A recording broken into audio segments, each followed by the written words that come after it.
กระจายเสียงแห่งประเทศไทยจังหวัดเชียงใหม่ AM 1476 กิโลเฮิรตซ์สถานีวิทยุภาคภาษาชาติพันธุ์แห่งเดียวในประเทศไทยที่มีความทันสมัยเชื่อถือได้สร้างอัตลักษณ์กลุ่มชาติพันธุ์สู่สากล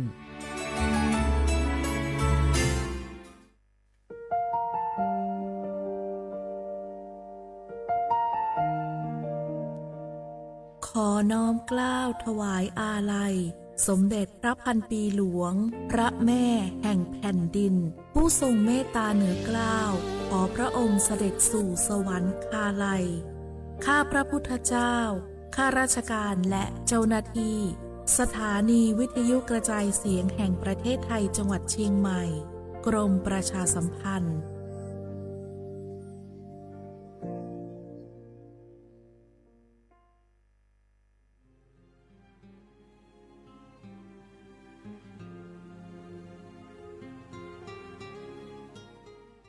This is a moment of profound grief for the Kingdom of Thailand.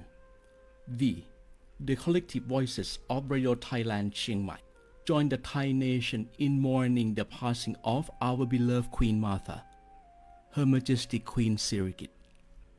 Her life was a testament to the unwavering service, grace, and deep love for the Thai people.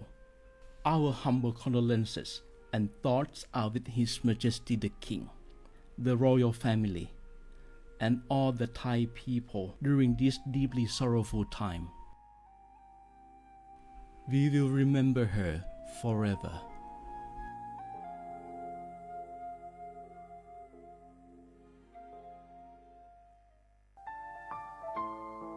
เฮาข้าพี่น้องเจ้าคือไตมีตั้งหม่องเจออันเจ้านางหอคำสมเด็จพระนางเจ้าสิริกิติ์พระบรมราชินีนาถพระบรมราชชนนีพันปีหลวงเลยเข้าสวนหมักหักคำนนเพกว่าย้อนสู้เก่าตึงปันเฮาวิเย็นขวัญเงาเจ้าเฮาขา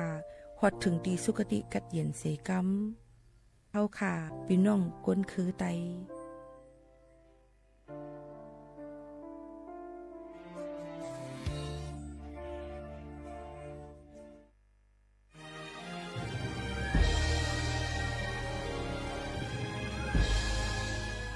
เกิดเป็นคนไทยเติบโตบนผืนแผ่นดินไทยจงภูมิใจในความเป็นไทยชาติไทยเรานั้นนับเป็นชาติที่มีความเป็นมาเก่าแก่ยาวนานเรามีภาษาวัฒนธรรมและมีสิ่งต่างๆที่เป็นเอกลักษณ์ให้เราได้ภาคภูมิใจในความเป็นคนไทยเราควรเห็นคุณค่าและมีความรักชาติหวงแหนแผ่นดินอันเป็นมรดกของบรรพชน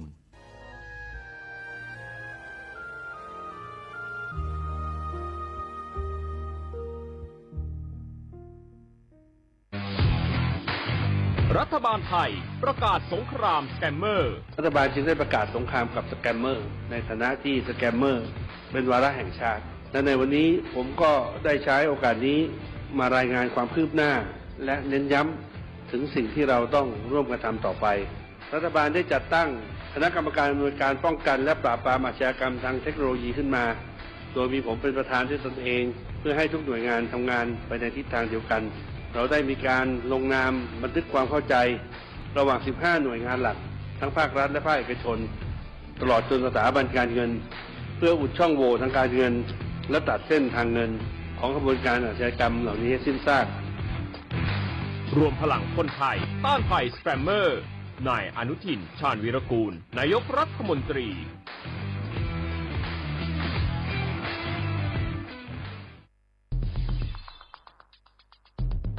แค่3 ปีความเสียหายจากอาชญากรรมไซเบอร์ของคนไทยพุ่งทะลุถึง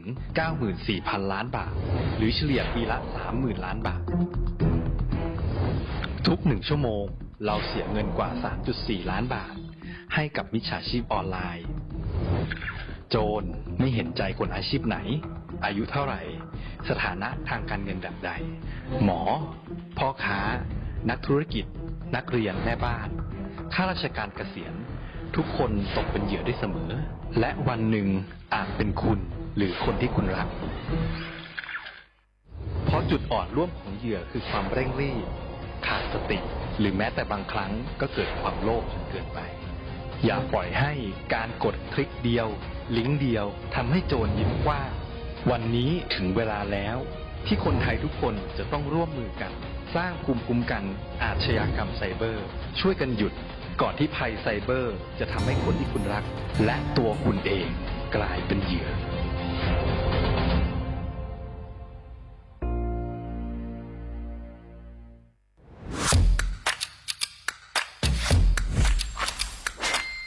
กลับมาแล้ววันนี้กับโครงการคนละครึ่ง plus รัฐออกครึ่งประชาชนออกครึ่งช่วยเศรษฐกิจไทยหมุนเวียนเติบโตถ้าเราช่วยกัน plus ต่อยอดให้เศรษฐกิจไทยเติบโตอย่างยั่งยืนด้วย5 plus plus ที่ 1 เพิ่มช่วงอายุผู้เข้าร่วมโครงการจาก18ปีเป็น16ปีplus ที่ 2 เพิ่มวงเงินใช้จ่ายจาก150 บาทเป็น200 บาทเพิ่มพลังซื้อของประชาชนเพื่อกระตุ้นการหมุนเวียนในระบบเศรษฐกิจฐานรากลดภาระค่าครองชีพ plus ที่ 3 เพิ่มสิทธิพิเศษด้วยการดูแลผู้ที่อยู่ในระบบภาษีให้ได้รับสิทธิพิเศษมากขึ้นเพื่อสร้างแรงจูงใจให้ทุกคนร่วมอยู่ในระบบอย่างโปร่งใส plus ที่ 4 เพิ่มโอกาสให้นิติบุคคลขนาดเล็กเข้าร่วมได้ให้ธุรกิจเติบโตเป็นกำลังสำคัญของเศรษฐกิจไทย plus ที่ 5 เพิ่มทักษะใหม่เพื่อพัฒนาให้ร้านค้านำความรู้ใหม่ๆมาช่วยเพิ่มยอดขายลดต้นทุนเรียนรู้เติบโตและปรับตัวไปกับเทคโนโลยีใหม่เพื่อสร้างเศรษฐกิจที่แข็งแกร่งจากคนละครึ่งสู่คนละครึ่ง plus ไม่ว่าจะสั่งข้าวคนละจานชาเขียวคนละแก้วขนมเค้กคนละชิ้นหรือหลายๆชิ้นก็ใช้ส่วนลดได้ทันทีสูงสุดวันละ200 บาทแถมใช้กับฟู้ดเดลิเวอรี่ก็ยังได้สำหรับประชาชนไทยอายุ16ปีเป็นต้นไปสมัครรับสิทธิ์ผ่านแอปพลิเคชันเป๋าตังวันที่ 20-26 ตุลาคม 2568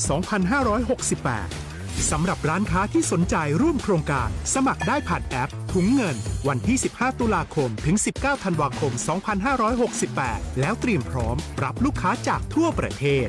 เพราะนี่คือโครงการที่คนไทยทุกคนช่วยกัน plus เพื่อให้เศรษฐกิจไทยโตไปพร้อมกันโครงการคนละครึ่ง plus ดำเนินการภายใต้เป้าหมายที่ชัดเจนของรัฐบาลในความต้องการกระตุ้นเศรษฐกิจลดภาระค่าครองชีพให้ประชาชนและยกระดับศักยภาพผู้ประกอบการไทยให้พร้อมในยุคดิจิทัลโดยยังคงยึดหลักความโปร่งใสตรวจสอบได้และป้องกันการใช้สิทธิ์ที่ผิดวัตถุประสงค์คนละครึ่ง plus เพิ่มพลังเศรษฐกิจไทยพร้อมโตไปด้วยกัน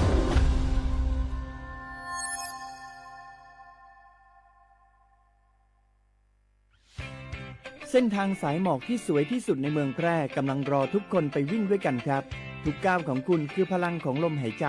ชวนเพื่อนชวนครอบครัวมาวิ่งฝ่าสายหมอกเพื่อโรงพยาบาลแพร่ในวันอาทิตย์ที่ 7 ธันวาคม 2568 บริเวณลานกิจกรรมหลังวัดพระธาตุช่อแฮมาร่วมกันส่งต่อพลังแห่งความดีเพราะทุกก้าวของคุณช่วยต่อชีวิตให้กับผู้ป่วยในโรงพยาบาลแพร่สมัครได้เลยวันนี้แล้วไปวิ่งด้วยกันในวันอาทิตย์ที่ 7 ธันวาคม 2568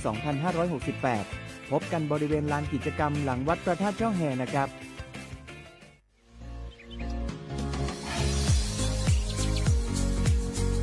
จอมหนังเปิงมติครม.มือวันที่29เดือนธันวาคม25ปากไป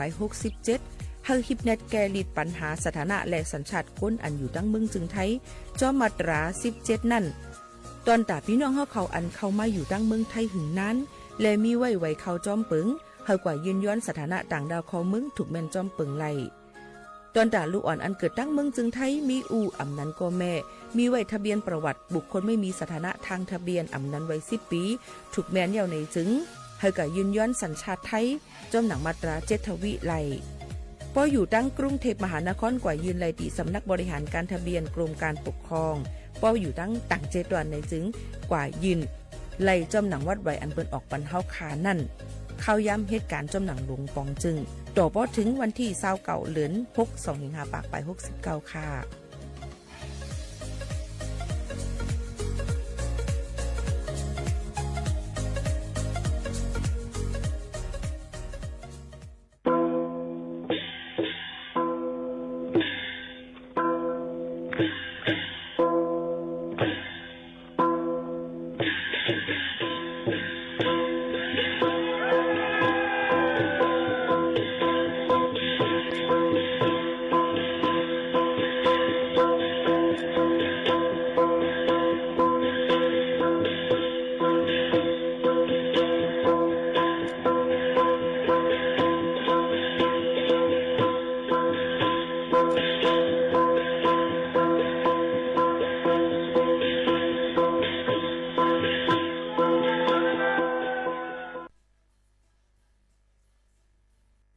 พี่น้องเขาสนใจใครปืนเผาผ่านตั้งห้องปล่อยเสียงสวทเก้งใหม่ปั่นตั้งหู้ห่มปาดังมีดังซื้อถ่อมแจ้งแล้งหลีกว่าไก่ในปืนตีเจดอนเก้งใหม่กับสืบมาเลยดีสวทเก้งใหม่หมายฟ้น053-276-068และ0922468579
เมื่อสูงค่ะเมื่อสูงพี่น้องผู้ยินถ่อมเฮาค่ะดังเสียงกูกอกูก้นค่ะชบกันที่เนอตอนการห้องปล่อยเสียงสวทเก้งใหม่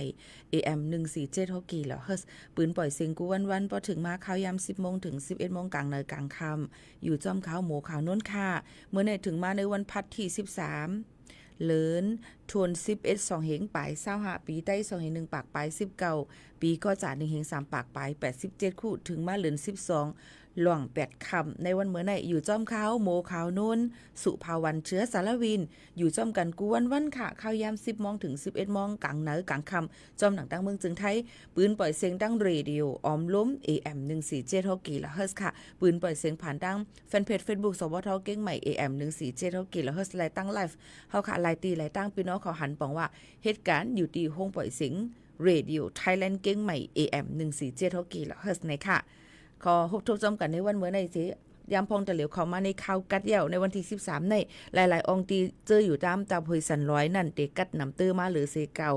ผัดเป่าลมผัดเป่ามานั่นขนาดเนาะย้อนนั้นพี่น้องเขารู้เลยรู้ล้อมด้วยถึงป้ายอยู่ลีใส่คนนุงตั้งมือเฮามันอุ่นอกอุ่นโตอุ่นเจอนั่นคือบ่ได้อำเป็นตั้งเป็นนั่นในนั่นค่ะก็ฝากตวนทุกถึงพี่น้องเขากูก็กูก้นในนั่นค่ะเอาก้อยกามังตีจะเจออยู่จอมน้ำปางลายอยู่ตั้งภาคใต้ปอดจานเมืองจึงไทยนั่นในจึงเตมีฝนตกลงมาเลยน้ำปางลายได้จังขึ้นสูงเยอะกว่าหมางปืนตียังตึกมีน้ำทมน้ำนองอยู่เฮาขาก็ส่งแห้งเจอปันเฮานำลดย่อมขันเพ้อเสียกำนั่นคือบ่ได้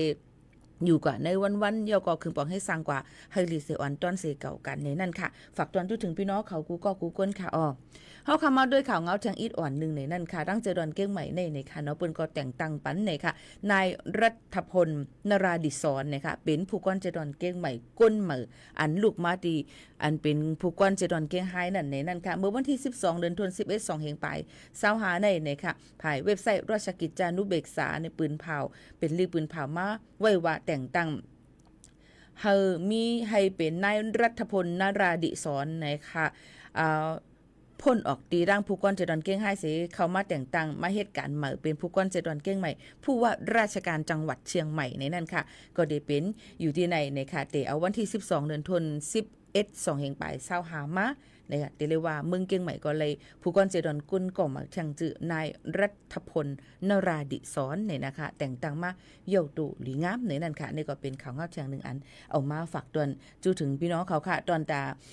นายทศพลเผื่อนอุดมนั่นเนี่ยก็แต่งตั้งลูกดีผู้ก้อนเจดอนเก้งใหม่กว่าเป็นผู้ตรวจราชการกระทรวงเลยค่ะนี่ก็มาฝากตอนให้เลยครับผู้จ้อมกันในตอนการเฮาขาดดีในจึงหนังในค่ะเอาพี่น้องเขาค่ะกำเนิดเฮาค่ะมาตัวเทียงในนั่นค่ะเกี่ยวกับเรื่องการหยอกเลียนจะแผ่นออนไลน์นั่นนะคะยังตึกมีอยู่คือเอามาเมืองโฮมตุ้มเอามาเมืองไต้เอามาได้เป็นเมืองไทยหลายๆตีเนี่ยค่ะเปิ้นก็ตียอบกว่าไรก้นเขนะคะจุ้มอันเป็นจุ้ม call center นะคะอยู่ที่บ้านพักตั้งหนองพึ่งนะคะสารปีเจดอนเก้งใหม่ไล่ของกลางมือถือ1ปากปลาย74ครึ่งเยอะกว่าบัญชีมา2ปากปลาย77บัญชีหมายเจ้านั่นนะคะเจ้าหน้าที่ปลิกกดจัดก้นเขาเมืองโฮมกันตั้งเจ้าหน้าที่สอท4นะคะกว่าที่ยอบเลยก้นเขจุ้มอันเป็นจุ้มหยอกเลียนตีเฮิรนลือเศร้าอยู่ตีตั้งหนองพึ่งสารปีเจดอนเก้งใหม่ไล่ของกลางกว่าเมืองหนังลาดกว่านั่นนะคะเนาะเยอะก็ย้อนเปิดว่าเขาก็หยอกเหรียญก้นไทยเนี่ยค่ะเฮามีลองดูซุ่มแล้วโอนเงินปันเขาเยอะก็มีก้นอันเหตุการณ์ใหญ่ๆอยู่ภายหลังเขานั่นเนี่ยค่ะก็หังเฮียนตอนแต่ได้สืบสวนต้องถาม7ซับเซกว่าเที่ยงกำ1จึงหนังในค่ะออกบ่แม่พี่น้องเขาค่ะย้อนนั้นเลยลองตั้งเจ้าในเป็นตัวมาหึงเหี่ยวเนี่ยค่ะอันเป็นจุ้มตังจึงมึงมาอยู่ดังเมืองจึงไทยเนี่ยค่ะเยอะก็ตรวจกดแจ็ดด้วยในนั่นค่ะเนาะมีลองต้งหนึ่งเกี่ยวกับไปลองหมายยิงเงิน ATM ในนั่นค่ะATM มีแทงหมอกจำปักไว้นั่นค่ะเนาะ70ถึง80ไว้จ้ะนี่ค่ะอีก็เงินเข้าเงินออกอยู่ตาเสฟงก็มีนำในก็เป็นจุ่มอันหยอกแลนเนื้อออนไลน์จังหนังไหนค่ะมาเฮ็ดอยู่ดีตั้งเมืองเก่งใหม่ในนะคะยังมีแทงตั้งนำตั้งหลายค่ะหลู่ไรฟังกันไว้จ้อมนะคะลองตั้งเจอหนังไหนย้อนนั่นแหละย้อนเปิ้นมีก้นหยอกเลียนกินการย้อนเกิมมีก้นอันเฮ็ดผิดจังได๋สิแลเปิ้นจ่องไกห้ามว่าหมายยิงจะเจออันเป็นปรับ CI ว่าป้อมใจพาสปอร์ตอันเตมันว่าอันเป็นไว้แห่งการจังได๋ปันซื้อซิมจังได๋ก็มีปัญหาใหญ่ลงปัญหาเนี่ยมันเป็นปัญหาว่าเปิ้นติเพียวมวยแบดลองซุ่มแจ้เพียนน้องก้นอันเป็นคนเหตุการณ์หมึกต่อกันก้อยกาว่าจะเจออันเป็นแห่งการกำพองสำโหลดเจอนั่นก็เป็นลองหยาบคานเจอไว้ติๆในนั่นค่ะลองตั้งจังได๋ติเป็นจังหือแทงนี่ก็รู้เลยไปปักตาถ่อมด้วยแทงขาวเงาก่อนแทงกำ1จังไหนค่ะบ่แม่พี่น้องเขาอันนี้ก็เอามาฝากเตือนถึงกูก็กูก้นให้เลยยินถ่อมจ้องกันจังหนังไหนค่ะเนาะเยอะก็เฮาคำมาด้วยแทงในนั่นค่ะพี่น้องเขาค่ะเฮาคำมาด้วยแทงในนั่นค่ะเกี่ยวกับลุยลอง เตเลยหันว่าเนี่ยค่ะจุ้มแจ้แผ่นอันว่าเนี่ยก็เป็นตียอบเลยตีตั้งเหล่าไกลไก่เย่าค่ะเนาะเย่าก็มึงเขเขาได้เป็นเฮ็ดตีค่ะนะเป็นคาแหมเป็ดตั้งคือหมู่หอเฮิรนจังนั้นค่ะอย่างนั้นค่ะก็ไม่ก็คือสื่อจื้อเจงในนั้นค่ะอันในตีได้ฮู้จักจื้อกันอยู่อันเป็นหัวหน้าหลวงจุ้มแจ้แผ่นหลอกเหรียญเปิ้นเนื้อออนไลน์ในค่ะเป็นผู้ก่อตั้งวันใหม่ช่วยกกูค่ะเนาะเมียวติเมืองย่างผึกโหเปาลงกุมณียาไทย International Holding Group จังได๋ค่ะอันเนี้ยเจ้าหน้าที่ไทยเขาตียับขังคอกไว้นะคะถึงมาวันที่12เดือน11 2แห่งปลาย25ในค่ะเนาะเจ้าหน้าที่ภายเมืองไทยก็มอบอับปันตูสื่อจื้อเจงในนะคะในเจ้าหน้าที่เมืองเขเขาที่คงเฮิมหมินสุวรรณภูมิในนั้นค่ะเอาส่งมือปันตั้งเมืองเขในนั้นค่ะพี่น้องเขาค่ะดองดังจังได๋ก็ว่าสิเปิ้นตียอบแลเลยกุมขังไว้อยู่ดังเมืองจึงไทยยันเห็นนะคะก้อยกะกับกุ้มขังก็ยังตึกเฮ็ดลองพิษปักเปิงแทงอยู่ในนั้นค่ะสื่อจื้อเจียงในอาศัก43 ปีค่ะเป็นผู้กำจึก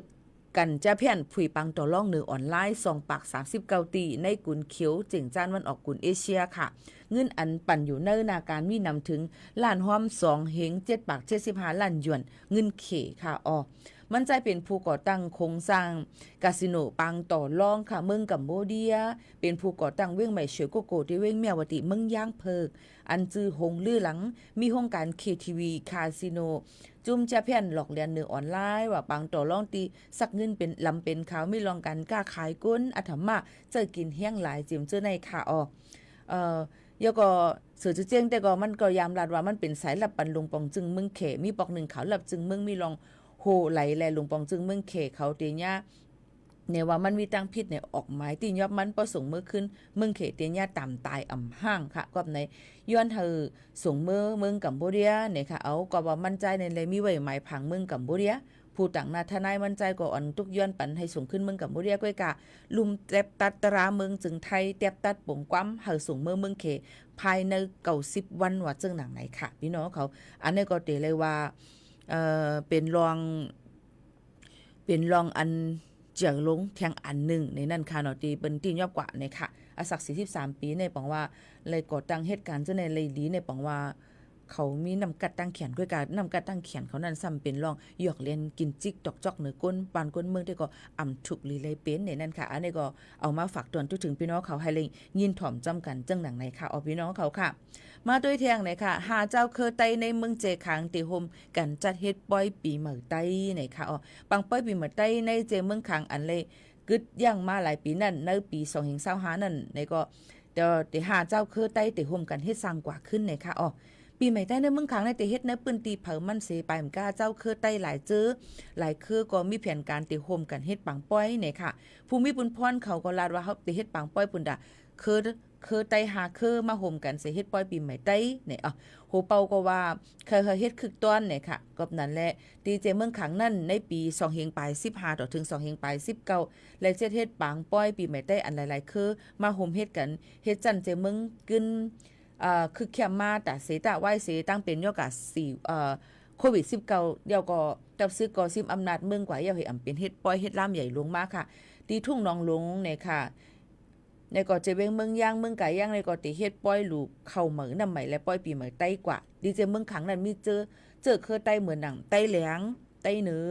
ใต้สาใต้คำตีใต้หลงเลยเจ้านั้นอยู่เศร้ามาเจอมือมื่นซึ้นกว่าค่ะก็ได้เป็นเจ้าหนังในค่ะเนาะตอนน่ะพี่น้องเจอเคยใต้เฮาค่ะนั่นเนี่ยก็มีเป็น30ปลายนั่นค่ะเนาะเอามาได้เป็นใต้สาใต้คำตีใต้เงียนใต้ลำใต้ผาเกใต้อาซัมใต้ลือใต้ขึ้นใต้ย่องนำเนี่ยค่ะย้อนนั่นแหละข้อความบางอันเฮาค่ะได้ลัดแปลกเปิงกันนี่นั่นค่ะเสตะก้อยกะยุ่มยามมาเฮาก็ได้เป็นไต้เจอเคยเลียวกันอยู่เหมือนกันในนั่นค่ะนี่ก็มาฝากตอนจู้ถึงพ่อแม่พี่น้องเขาให้เลยยินถ่อมจ้อมกันในตอนการเฮาขาตีในจึงหนังในค่ะ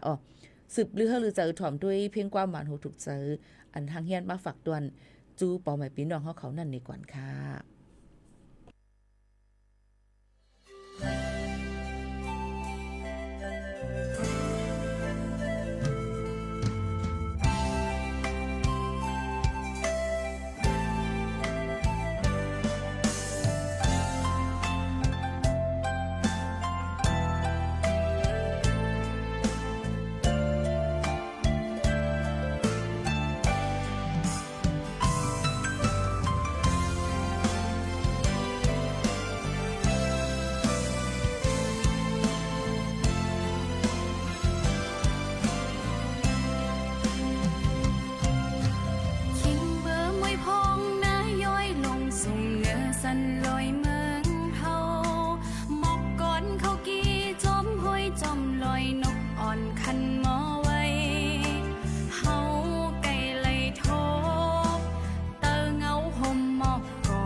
นถึงขึ้นใจ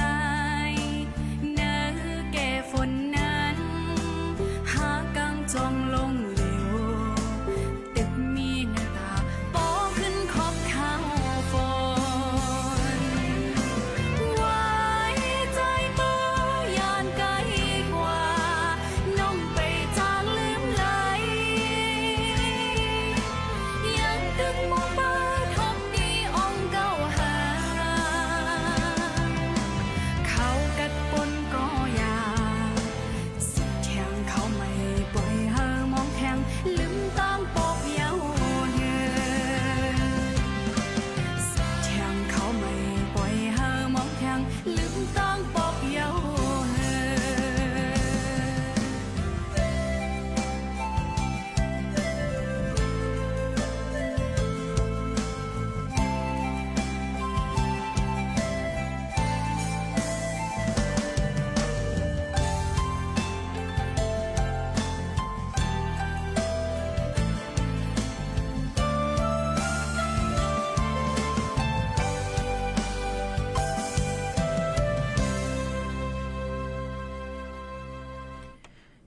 ค่ะยานซ้ำข้าวน้องอ่อนลื่นท้องไว้ค่ะมาฝากตวนจุดถึงพี่น้องเขาเลยยินถ่อมซ้อมกันในตอนการเฮาขาทีในฮับถ่อมหลายๆตีหลายตั้งเลยยินถ่อมเย้าให้มีดังซื้อยก็ถ่อมเย้าให้เลยมีปืนหูตั้งหันกว่าและเปียงมุนซ้อมกันกว่าในตอนการเฮาขาทีใน1จุ่มม่วงนั่นจึงหนังไหนค่ะพี่น้องเขาค่ะถึงมาในข้าวตีบางทีก็ใหม่บางทีก็กัดบางทีก็ฝนตกจึงหือก็หลีค่ะใน1วันเป็นหลายข้าวนั่นถูกได้ลุกล้ำตื้อถึงไปอยู่หรือเฮาค่ะให้มีแห่งกำขำอันลีตั้งเป็นอันมาในข้าวกัดในนี่ก็สิเป็นตั้งเป็นไข้หวัดตั้งเป็นไข้หวัดใหญ่ตั้งเป็นหนาวต้องฮีต้องกว่าตั้งเจ้าไหนค่ะเนาะพี่น้องเขาค่ะถูกได้ฟังไว้เยอะก็เพราะว่าข้าวกัดมาเนี่ยรู้ได้ซื้อตาครีมโลชั่นไอ้มันเฮ็ดให้เนื้อหนังเฮาค่ะนั้นอ้วนนุ่นซ่าเจ็บแสบแตกนั่นขนาดไหนในก็ลือเฮออิ่มๆเต็มๆกินตั้งกินอันมันเต็มทนหาเนื้อนมไข่เนี่ยเนื้อนมไข่ปลาพักเยงนางเขียวเนี่ยค่ะนอนรับอิ่มๆเต็มๆออกปันลองเรียนแห้งปันหนังฮือลองกำขามเฮาค่ะพอดีเฮ็ดกังไรกูสำแสนเปิงในค่ะนี่ก็เอามาฝากตอนจนถึงพี่น้องเฮาเขาในค่ะพี่น้องเขาตีกว่าที่เลยตั้งไหลฟังกันไว้ค่ะตาเหลียวในเพิ่นก็ได้มีลองกดจัดกดทัดด้วยลองวัดลองไว้นั่นคือบ่ได้ถูกเมียนเฮาก็หลูเลยหางแฮนไว้ในค่ะโยก็เพิ่นก็เปิดปันตื้อตั้งให้เจ้าซื้ออันเป็นวัดพาสปอร์ตหมดอายุ CI นั่นต่อวัดต่อไว้กันให้เยาตูในค่ะโยก็ควักปันข้าวย่ำให้อยู่เท่าทางทั้งเมืองซึ่งไทยเลยกว่าแทงยันปูวาย้ำพองจะเหลียวไผ่ก้มการจัดหางานมีหลองคองคำลองเฮ็ดวัดเฮ็ดไว้จำจะไหนค่ะเนาะพี่น้องเขาก็อดเรียนกันอีกอ่อนนึงจ้าเจออันเป็นก้นอันมาเหม่อไปมีอีสังนั่นในก็รู้เลยห่างเฮียนเงินต้องกันไว้นะคะเป้าเปิด5เฮ็ดเดียวนี่ก็มันติง่ายโดนแต่เฮาขะก็คำว่ามีเงินตั้นเนี่ยจำจะไหนทำเต็มเป็นปัญหาอย่าลงเทียงอันนึงในนั่นค่ะพี่น้องเขาเหตุการณ์จอมเผาเนี่ยก็นายจังก็เลยจอมเผาเนี่ยก็อยู่ที่นั่นเพราะว่ากดจัดกดทัดด้วยเนี่ยมันแม่นอองตีแม่นตั้งนั้นก็เหตุการณ์ปุ่นหรือสิอันเฮาลงสื่อเสียนสายไหมกว่าไว้นั่นเนี่ยมันก็ตีหยับตอนตาเฮาขะจังไหนค่ะรายงานตัวก็10วัน1ปอพาสปอร์ตจองไปหมดอายุวีซ่าหมดอายุ5ไว้กำแกนป้ายอยู่ดีจองไปหมดอายุหลูเลยกดแจกดทัดด้วยหังเผอหังมันวัดเผอวัดมันในนั่นค่ะบ่ถามว่าวัดคารูจ่องไรวัดคารูจ่องไรในได้อ่ำจางถามยันผู้ว่าอ่ำหันหลักฐานอีสังนั่นค่ะเนาะพี่น้องเขาใครฮู้จึงหือเกี่ยวกับเลยลองวัดไว้ปื้นตีสูงไว้เขียวขอบแรงไว้10 ปีพี่น้องเขากว่าเฮ็ดติแล้วเปิ้นออกปันอันพี่น้องเขาตีเงามันติแล้วก็กว่าถามตีอำเภอตีลุ่มเจเวงจอมเจ้าหน้าที่เขาตีนั่นตีเลยขอตอบอันดีสุดเดี๋ยวก็เอาหลักฐานเฮาค่ะนั่นกว่าจอมกว่าในวันอันเป็นเหตุการณ์จอมหนังลงปองจึงข่าวยาม 8:00 นต่อถึง 4:00 นในค่ะเนาะบ่เป็นวันดือการบางวันเปิ้นก็ลือก็อย่าไปกว่าโดยได้ด้วยข่าวยามเปิ้นเที่ยงว่าเปิ้นเหตุการณ์วันเลยเปิ้นลือวันเลยจึงหนังในเฮาค่ะโลเลยหางเฮียนวางแผนกันไว้ลีๆในนั่นค่ะอยู่อำลีกินอำหวานกะฮบทบหมอยาฮบทบหมอยาอันว่านั่นบ่เป็นป้ายเจอกับห้องยาไผป้ายเจอเคียวเจ็บกับห้องยากับหาหมอยาอันเป็นไผคิวค่ะเนาะกว่าห้องยากับยอดยาอ่ำใจไผมันก็ยอดยาอ่ำหายเหมือนกันลองวัดลองไว้ก็เหมือนกันถามมาเลยอ่ำจือตีหรือจือตั้งมานั่นก็อ่ำจังตอบปันไหลเหมือนกันในนั่นค่ะย้อนนั้นเฮาค่ะถูกลีได้ฮู้ว่าเฮาใครถามลองสังเฮาเฮ็ดลองสังอยู่ย้ำพองตาหลิวโดดถามเผอถามติโตเจ้าเก่าอ่อนตั้งก่อนในนั้นค่ะจงก็เลยขอตอบอันลีที่สุดตอนตาพี่น้องเฮาเขาในค่ะในข้าวกัดในพี่น้องเขาคุกจะเลยตั้งกินอีสังกันพองค่ะตอนไหนหมู่ขาวนุ่นก็เพราะเป็นข้าวกัดในแต่คุกจะเลยเกี่ยวกับเลยลองตั้งกินตั้งยำอันมาเป็นเนื้อตุงว่านังตุงว่าปลาตุงว่าซึ่งในค่ะเราตั้งกินข้าวกัดข้าวลามาข้าวปุกจีข้าวตำงาซึ่งหนังในต้องใจค่ะเข้าเหมือนนำใหม่อันนี้ หุงเฮผักกัดชมอ่อนเฮขึ้นมากับใส่ล้อเฮอ่อมพื้นอ่อมไผ่อ่อนเฮนั้นมันไปเกี่ยนหวานอ่อมแหลดอ่อนเจ้าในค่ะเนาะพี่น้องเขาค่ะลูกคุกจะละอีสังกันพ่องในยค่ะลองฟิงยามอยู่ตั้งกินลองฟิงยางลองอยู่สร้างกินเศร้ามาในป่านสืบป่านมีมานั่นเนี่ยค่ะอยู่ที่ว่าเฮาค่ะยามอยู่ที่ไหลเป็นเจิ้งหือในนั่นค่ะเนาะก็อย่าลืมค่ะลูกๆหลานๆเฮาค่ะอันเกิดมาในเอามาได้เกิดที่ไหลก็เย้าหนูเลยสั่งสอนปอนปันเขาความไต้เฮาค่ะอย่าไปให้หลงให้ลืมนั่นคือเขาพอได้ฮู้จักว่าเจอเหอเงินคือเขาในเป็นไต้จังไหนค่ะเนาะพี่น้องเขาค่ะในมันหลำดองเต้ๆนี่เอามาฝากตอนจู้ถึงพี่น้องเขาให้ไรยินถ่อมจ้อมกันในตอนการเฮาค่ะดีในจึงหนังในค่ะพี่น้องเขาค่ะเข้าค่ะลือใจถ่อมด้วยเพียงกว้างหวานหูถูกใจกันก่อนค่ะนะจงขึ้นมาอุบโอจอมกันแทงกั้มนึงในนั่นค่ะในเขากัดในค่ะพี่น้องเขามันก็ได้ว่ากัดไลเจอเนี่ยมันก็ว่าจึงหือกอลีเนี่ยค่ะปกัดในค่ะเนาะลูกคุกจะเลยผ้าห่มอุ่นๆเสื้อหน้าอ่อนอุ่นๆให้ในหลังใจค่ะโยก็อันข้าววนว่าได้ปอกเข้ากัดในแก้ๆเลยไอฮัดเชิมในค่ะนี่คันเจอเนี่ยโยก็คอเจ็บตั้งเป็นเจ้าในใกล้มีมารู้ล้อมได้ถึงป้ายอยู่ดีกันค่ะเพราะเฮาฮักตัวเฮาไผซ้ำเต็มมาฮักตรงใจค่ะอันนี้ลำลองหรือสิเปิ้นค่ะพี่น้องเขาลือใจถ่อมด้วยเพียงความหวานหูถูกใจกันก่อนค่ะ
บ่เฮามาถ่อมตัวเองเอาไล่ฝิงฟ้าสีตั้งเมืองไต้เฮาขายยามพ้องจะเหลียวแลลองอันเปิ้นล้ำขาดไว้นั่นไหนนั่นค่ะหลายๆตีก็เต็มบ่มีฝนเหี่ยวคะนะติเฮ็ดเฮากัดมานำเตื้อหรือเสเก่าเที่ยงหลายๆโดยกี่กำเหลวพี่น้องเขาก็รู้เลยรู้รวมด้วยถึงป้ายอยู่ดีค่ะเอามาได้เป็นต้นตีลาเซลเก้งตุงล้างคือน้ำจางหมูเจอตะคิเล็กเนี่ยค่ะมีฝนเหี่ยวคะนะก็กะอันกัดเฮียงหรือเสเปิ้นอินก็ได้เป็นที่หมูเจต้นตีเจิมเจิงหนังไหนค่ะหรือนั่นก็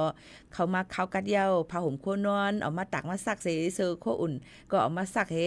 ผ้าห่มตีซื้อที่นอนจังได๋ก็ลูกใกล้ๆซักปันรู้เลยรู้ลำได้ถึงลองมดใส่เซียนใส่ค่ะเพราะเฮาค่ะไปใกล้ซักมันนั่นนี่จึงว่าได้มีฝุ่นได้มีมงมีแมงได้เฮ็ดแล้วค่ะขี้จามมาไอมาจังเป็นฝุ่นเฮ็ดให้เฮาค่ะอยู่มีกลิ่นหวานไหลในค่ะลองมดใส่เซียนใส่ในอ่ำตับดูกว่าติเลยอยู่ดีว่าตัวเฮาค่ะรู้เลยรู้ลำได้ถึงลองมดใส่เซียนใส่นั่นลีเลยใส่เปิ้นในนั่นค่ะมันก็ว่าเฮานั่นเป็นนะเรารู้ว่าค่ะเพราะเฮามีลองมดใส่เซียนใส่ในเฮาก็ได้อยู่ลีกินหวานนั่นขนาดเนาะพี่น้องเขาค่ะง่ายๆอ่อนกุ้ยในนั่นค่ะลองตั้งจึงไหนฝากตวนจุถึงพี่น้องเขาเลยยินถ่อมจ้อมกันค่ะ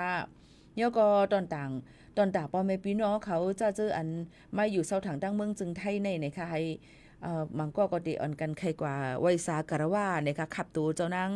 พระสมเด็จพระบรมราชิพระสมเด็จพระบรมราชินีในนั้นค่ะพันปีหลวงเฮาค้านั่นค่ะเนาะก็ดีกว่าเปิ้นก็เปิดปันกูวันค่ะ9 โมงต่อ8 โมงกลางเนอในนั้นค่ะเอาต่อถึง9 โมงกลางค่ำแต่มีอยู่4ข้าวจ้อมกันที่เปิ้นเปิดให้กว่าไว้สาการะว่านั่นในค่ะเนาะอันนี้ก็รู้ได้ใส่คนนุงตั้งไว้สีล้ำอันนั้นสีขาวห้ามใส่กวนกินกับปงกินจ้ะเนี่ยอ่ำปันเสอนะคะเนาะให้ใส่ผู้หญิงก็ได้เป็นซินในนั้นค่ะให้มันนุง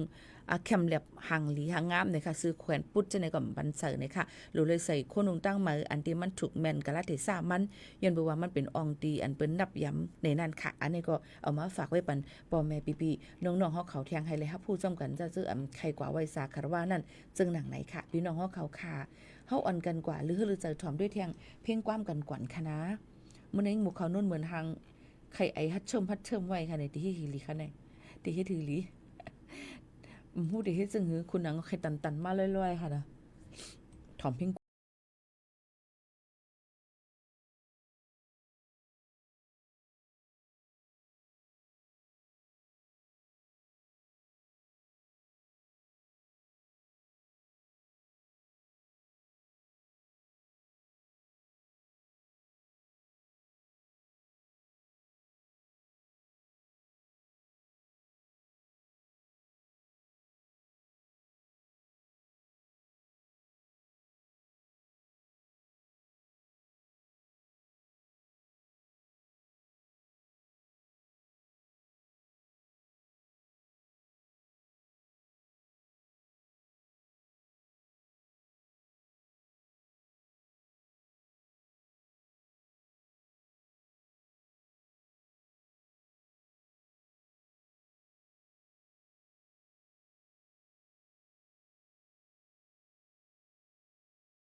น้องเขาค่ะเลยยินชมกว่าเพ่งกว่ามนุษย์ถูกเจอในค่ะเสียลายสาวใต้ในค่ะลาวใจเหล่าปึ้งห้องไหวมาฝากตอนถึงเลยพี่น้องขอเงินกันเข้ามาไว้หลายวันค่ะยังพงตัวเร็วนั่นหนุ่มยิง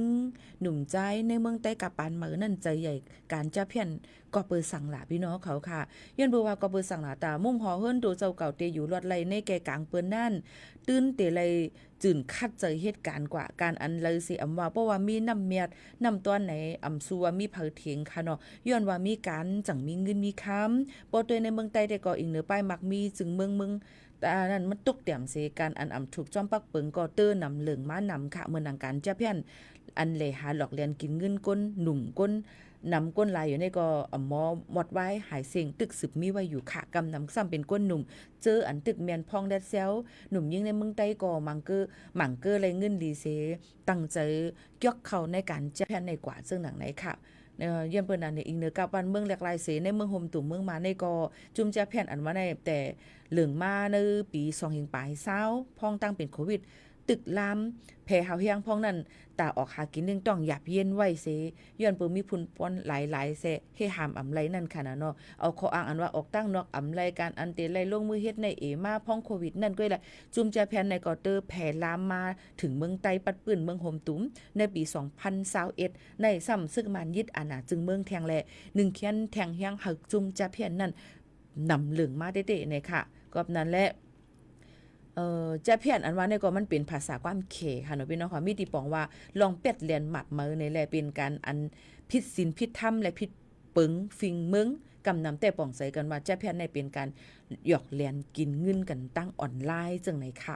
การเจอในเพลัมในกุนเคียวเอเชียไหนค่ะหันอยู่ตาเสหลายตีหลายตั้งไหนค่ะผู้ออนโฮจุ่มจะเพี้ยนในเมืองใต้ก็กำนำเตส่วนห้อยให้นั่งยิงเข้าเหตุการณ์เตเฮาก้นสืบก้นความสืบความเสียห้องห้อยเอาหนุ่มยิงเมืองใต้เฮาค่ะกว่าเข้าเหตุการณ์จอมตั้งนำตั้งหลายหนุ่มยิงในเมืองใต้เจอเหตุการณ์จะเพี้ยนกำนำเพราะว่าอะไรเงินนำเย้าซ้ำติอันกันกว่ากินมนกินเกี่ยวกันในนั่นค่ะจอมหันกิน KTV บ้าคลับเขาเจมการโตกันร้องเจมเจอในค่ะหันอันปืนอยู่เจ้าในก็จุ่มยิบกองกลางอยู่หลังกำยันไว้ก็มีจุ่มยิบกองกลางปืนตีเลยปืนตีนั้นก็ย้อนเลยเก็บกินขวัญมันแลฮู้ว่าพิษเปิงพิษฟิงเมืองอยู่เซตาก็แล้วผลรับตาปันขว้างปันไว้อยู่เหมือนกันตั้งปืดปันจุ่มจะเพี้ยนเจอเขาทางหางเลยกินมนกินเกี่ยวจอมมันในนั่นค่ะจุ่มก้นหนุ่มเจอเหตุการณ์จะเพี้ยนเจ้านั้นก็เกี่ยวกันตั้งจุ่มเจ้านั้นเซตาจุ่มแก่พันซ้ำมาเกี่ยวข้องจอมเลยเจอกำซื้อก็เกี่ยวข้องกันภายตั้งอ้อมมันจังนั้นค่ะเนาะก็จ่อยเทียมกันกว่าเหมือนจังที่นั้นค่ะเหมือนหนังดังปอดตายขี้เล็กในจึงแต่ปอดออกในเลยจ้อมใจแขกเสกินเหล้ากินปียาก้อยอำก้าเลยกินป้ายยาเมากับอันหายอันแห้งหลายเสี้ยนแลเจอเลยลู่เสียงสายใจกอบมันก็มีต่อถึงย้ำเหลียวเจอตื้อเหตุการณ์จอมในหัน KTV เจอในเหมือนในกูตีในนั่นค่ะย้อนนั่นแลบางทีก็ลู่หายตายกว่าลอยอำตั้นหมอกลัดก็เป็นตั้งเฮิรนก็จะในก็มีบางก็เตรียมใจเฮ็ดก็มีนะคะหมับมาเฮ็ดก็มีจำจะในก็มีอยู่ลองตั้งเจอในนั้นเฮาค่ะก็รู้ไล่ๆรู้ล้อมได้ถึงลูกหลานเฮาค่ะให้ฟังกันไว้นะคะลองอย่าเมากำย่ำพองตะเหลียวมันแผ่เหลืองมาเอามาได้เป็นพอร์ตอย่าเมากำหลายอันค่ะลองตั้งเจอในฮู้อยู่เสตามันก็ไก่หางมันไหลก็ยังตึกสูงใจมันอยู่จังไหนค่ะเนาะมันก็หูเสียเลยใจกว่าเสแห้งกำขามตัวไหลเสก็ลู่เสียงสายใจกว่ากอบมันก็มีย้อนเปิ้นนั้นลองตั้งจังไหนฝากฟังไว้ปันพี่น้องเขาให้ฟังอยู่ฟังกินเฮาหมออยู่หมอกินกันตั้งหมดตั้งเสียงหนังคืออายุสักดียินยาวมาจังหนังไหนค่ะเฮาหมออยู่หมอกินกันกูก้นเสกำค่ะนะข้าวหมูขาวน้นผัดยันมื้อยาวค่ะจงขึ้นมาพบมาทบจำกันแทงค่ะม่อนๆค่ะขอบใจค่ะ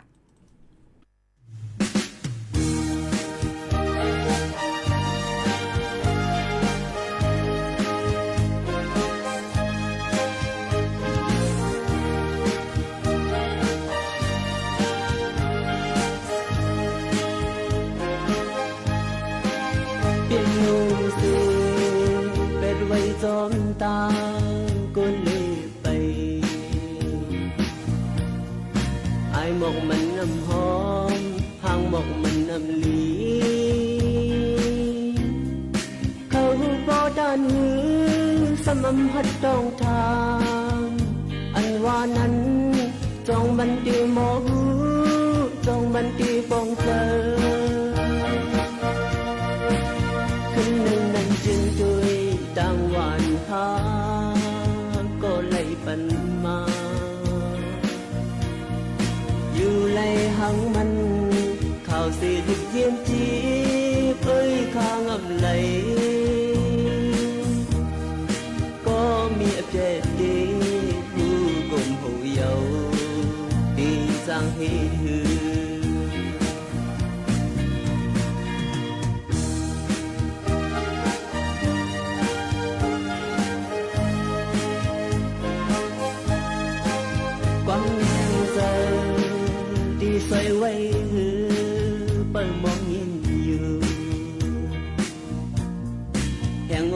อยู่หาสิย้อนลูอยู่หาเคยทบปอด้านหือซ้ำอำจังมือเพียวอันว่านั้นเธอหูปองสีกำห้องขึ้นในสายลมโตเดเลยต้องกึมขึ้นหนึ่งนั้นก็หักมันมาอยู่เลยหังมันข่าวสิดึกเย็นจีบเอ้ยข้างอำไหลก็มีเจ็ดดีผู้กลมหูเยาดีจังให้หือ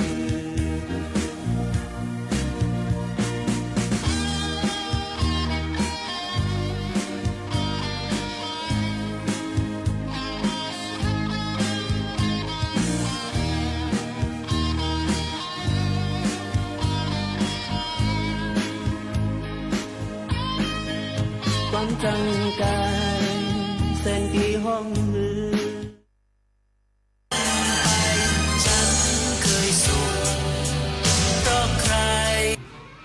รับฟังข่าวต้นชั่วโมง 11 นะ